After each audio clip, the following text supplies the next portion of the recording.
7 फरवरी 2025 को मध्य प्रदेश के छतरपुर में एक अवैध हथियारों की घटना सामने देखने को मिली। आपको बता दें, नंबर 2 छतरपुर के बीचों बीच स्थित नंबर 2 स्कूल सरकारी माध्यमिक स्कूल, जहां पर हजारों की संख्या में विद्यार्थी पहुंचते हैं शिक्षा ग्रहण करने के लिए। आपको पहले एक घटना याद दिलाते हैं। 6 दिसंबर 2024 को छतरपुर जिले से महज 10 किलोमीटर की दूरी पर धमौरा गांव में एक स्कूल में प्रिंसिपल की गोली मारकर हत्या कर दी जाती है। और ये हत्या करने वाला कोई और नहीं, स्कूल का ही 12वीं क्लास का एक विद्यार्थी होता है, जो प्रिंसिपल को गोली मारकर उनके ही स्कूल में हत्या कर देता है। और वो बच्चा भी उसी स्कूल का होता है। अब घटना क्या हुई? 7 फरवरी 2025 को छतरपुर जिले के बीचों बीच स्थित एक शासकीय माध्यमिक स्कूल नंबर 2 में एक बच्चा, 8वीं क्लास का बच्चा, एक अवैध कट्टा लेकर स्कूल में पहुंच जाता है। सोचिए, 8वीं क्लास के बच्चे के पास ये कट्टा आखिर आया कहां से? सबसे बड़ी बात तो ये है कि इस मुद्दे पर 7 फरवरी को ही जब खबर समय पर की टीम पुलिस थाने में पहुंचती है कि नंबर 2 स्कूल में एक बच्चा हथियार लेके पहुंचा है, उस पर आपने क्या किया है, तो पुलिस थाने से जानकारी दी जाती है कि अभी तक ऐसा कोई मामला आया ही नहीं। यानी कि पुलिस इस मामले को सरे से नकार देती। फिर पूरा 24 घंटा बीतने के बाद खबर समय पर की टीम पहुंचती है जिला शिक्षा अधिकारी के पास।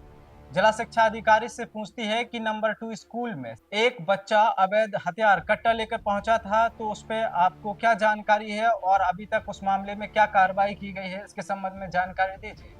तो जिला शिक्षा अधिकारी कहते हैं कि ऐसा तो कोई मामला हमारे संज्ञान में आया ही नहीं। प्रिंसिपल से भी जानकारी मिली थी, बच्चों से, हमारे आंतरिक सूत्रों से पता कर ले तो प्रतिवेदन ले लेते हैं, उसका बता दें। तो ठीक है, थैंक यू। पर सर सूचना तो पक्की है। नहीं क्योंकि अरे होगी सूचना कि मानता हूँ कि वो प्रिंसिपल है। हाँ। ये आपको जब जानकारी पहुंच गई तो होगी, तो पक्की कोई बात ही नहीं है। और एक लड़की को पुलिस ले भी गई थी। और अच्छा। वहाँ चलो मैं प्रतिवेदन बुलवा लेता हूँ उसका। तो सर कल से यहाँ तक कोई सूचना नहीं आई उस नहीं, बाबत? कोई आवेदन नहीं है। अच्छा, हाँ, कोई प्रतिवेदन नहीं होगी। चलिए ठीक है, तो फिर आप देखिए जब तक। आप सोचिए कि ये मामला एक बच्चा शहर के बीचों बीच स्थित सबसे बड़े स्कूल में से एक स्कूल में बच्चा अवैध हथियार लेके पहुंच जाता है और जिले के शिक्षा अधिकारी सोचते हुए बैठे रहते हैं और उन तक इस प्रकार की जानकारी नहीं पहुंचती है। ऐसा नहीं है कि वहां जानकारी नहीं पहुंची होगी। दरअसल 7 फरवरी के दिन वहां पर एक बच्चा हथियार लेके जाता है और वो सबको दिखाता है, यानी बच्चों को और शिक्षकों को दिखाता है। पूरे स्कूल में हड़कंप मच जाता है। पूरे बच्चे एक साथ खड़े हो जाते हैं डर के मारे। वहां पर पुलिस भी पहुंची थी। पुलिस वहां से एक लड़की को उठाकर ले गई। लगभग 4 बच्चों को उसने उनके घरों से भी उठाया, पुलिस थाने भी ले गई और एक बच्चे को थाने में बंद भी किया। उसके बावजूद भी पुलिस कहती है कि ऐसा मामला उनके संज्ञान में आया ही नहीं। लेकिन दिन आता है 8 फरवरी को, जब खबर समय पर की टीम जिला शिक्षा अधिकारी के पास पहुंचती है और पूछती है, तो उन्होंने भी इसे सरे से नकार दिया है। शाम होते होते सिविल लाइन के टीआई वो सामने आकर इस मामले की जानकारी देते हैं मीडिया में कि एक मामला ऐसा हुआ था नंबर 2 में। वहां से एक बच्चे को अरेस्ट भी किया गया है और उस पर आगे की कार्रवाई चल रही है। सर, ये नंबर 2 स्कूल है जो इसमें एक नाबालिग छात्र 8वीं के छात्र के बैग में कट्टा मिला है, क्या मामला है?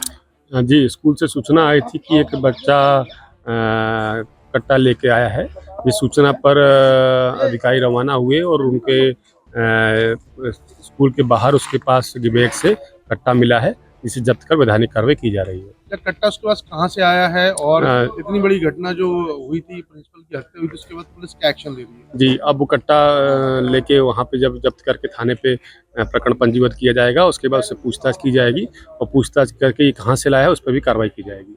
सोचिए, 24 घंटे तक पुलिस और जिला शिक्षा अधिकारी इस मामले को सरे से नकार रहे थे। आखिर क्यों?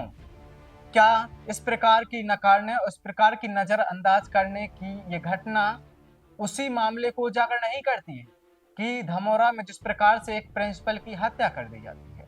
उस हत्या में एक बेटे ने अपने पिता को खोया, एक पत्नी ने अपने पति को खोया और एक समाज ने एक अच्छे शिक्षक को खोया जो कई बच्चों को बेहतरीन जीवन देने का काम करता है, ऐसी घटना हमारे सामने आई थी। आखिर क्यों इस मामले में पुलिस प्रशासन और जिला शिक्षा अधिकारी की तरफ से लीपापोती की जा रही थी? जब मामला 24 घंटे के बाद सामने आया है, तो क्या उस मामले की जब हमारी खबर समय पर की टीम पुलिस थाने पहुंची तो पुलिस ने आखिर इस मामले को दबाने की कोशिश की ही क्यों है? आप सोचिए, 1 से 1.5 किलोमीटर के दायरे में जहां स्कूल है और 1.5 किलोमीटर के दायरे में ही जिला शिक्षा अधिकारी का कार्यालय है, ऑफिस है, फिर भी वहां तक इस घटना की जानकारी नहीं पहुंचती है। आखिर ऐसा क्यों? इस प्रकार की घटनाएं, क्या इस प्रकार की नजरअंदाज करने की घटनाएं बच्चों को बढ़ावा नहीं देती हैं कि वो स्कूल में हथियार लेके आए और इस प्रकार का शो अप करें और बच्चों में दहशत डालें और शिक्षकों में भी दहशत डालने का काम कर सकें? आखिर क्यों नहीं पुलिस इस प्रकार के अवैध हथियारों पर रोक लगा पा रही? पुलिस ने पिछली घटना के बाद जिले में अवैध हथियारों के प्रति एक आंदोलन भी चलाया था, लेकिन वो आंदोलन कब तक चला और कहां-कहां चला? और आप देख सकते हैं वीडियो में कि वो आंदोलन चला है। हम मानते हैं कि पुलिस ने एक संजीदगी दिखाई है इस मामले में, लेकिन इस प्रकार के मामले को दबाना भी तो एक उचित बात नहीं है। मामला यूं ही नहीं दब सकता है। हमारी खबर समय पर की टीम ने सबसे पहले इस मामले को उजागर किया था और 7 फरवरी को ही इस घटना की जानकारी समाज तक पहुंचाई है। हमारी टीम मानती है कि इस घटना को उजागर करना चाहिए और इस पर एसपी साहब, जिले के सबसे बड़े पुलिस अधिकारी को इस प्रकार से कानूनी कार्रवाई करनी चाहिए कि जिले में इस प्रकार के बच्चों के पास हथियार ना पहुंचे। अगर ऐसे हथियार पहुंचते हैं, छोटे छोटे बच्चों के पास पहुंचते हैं, तो शायद उस प्रकार की घटनाएं फिर से हो सकती हैं, क्योंकि जब बच्चे के पास हथियार पहुंच जाता है तो बच्चा चला भी सकता है और इसका उदाहरण छतरपुर जिला एक बार देख चुका है। अगर इस पर आगे कार्रवाई नहीं की गई और एक कड़ा रुख नहीं अपनाया गया जिला शिक्षा अधिकारी की तरफ से और छतरपुर जिले के एसपी की तरफ से, तो शायद इस प्रकार के मामले आगे बढ़ सकेंगे।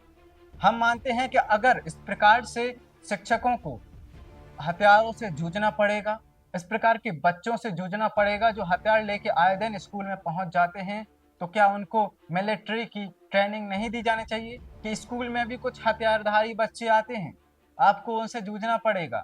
जिस प्रकार से उनको प्रशिक्षण दी जाती है कि किस प्रकार से आपको बच्चों को पढ़ाना है, तो इस प्रकार से शायद उन्हें इन हथियारों के प्रति लड़ने से भी एक प्रशिक्षण देने की आवश्यकता है, क्योंकि ये दिखाता है कि जिले में जो कानून व्यवस्था है वो कानून व्यवस्था सही तरीके से नहीं है। ऐसा नहीं है कि कानून व्यवस्था बनाई नहीं जा सकती है, बनाई जा सकती है, मगर जिस प्रकार से पुलिस का रवैया है ये तमाम सवाल खड़े करता है कि पुलिस कहीं ना कहीं इस मामले पर संजीदगी से कार्रवाई नहीं कर रही है। अगर करती तो शायद इस प्रकार के मामले ना आते, और अभी भी ये मामला ऐसे ही चल रहा है। जो घटनाएं हैं समाज में हो रही हैं, और ये क्यों हो रही हैं? ये इसलिए हो रही है क्योंकि कानून व्यवस्था ठीक से काम नहीं कर रही है। ये बहुत सारे सवाल हैं जिस सवालों के जवाब जनता जानना चाहती है जिला शिक्षा अधिकारी से। आखिर क्यों 24 घंटे तक जिला शिक्षा अधिकारी को इस मामले की भनक नहीं लग पाई? और ये सवाल है उन पुलिस अधिकारियों से जो इस मामले को दबाने की कोशिश कर रहे थे। आखिर क्यों नहीं उस पर तुरंत मामले को उजागर किया और उस मामले पर कड़ी कार्रवाई की जा रही थी? संवैधानिक और लोकतांत्रिक देश में, लोकतांत्रिक व्यवस्था में बहुत आवश्यक हो जाता है कि कानून व्यवस्था मेंटेन रहे उस, और जो नागरिक हैं, जो व्यक्ति हैं, वो अपने आप को सुरक्षित महसूस कर सकें। खासकर शिक्षा के उस मंदिर में वो विद्यार्थी और वो शिक्षक अपने आप को सुरक्षित महसूस कर सकें जो वहां पर शिक्षा ग्रहण करने जाते हैं और जो पढ़ाने जाते हैं। देखते रहिए खबर समय पर। नमस्कार।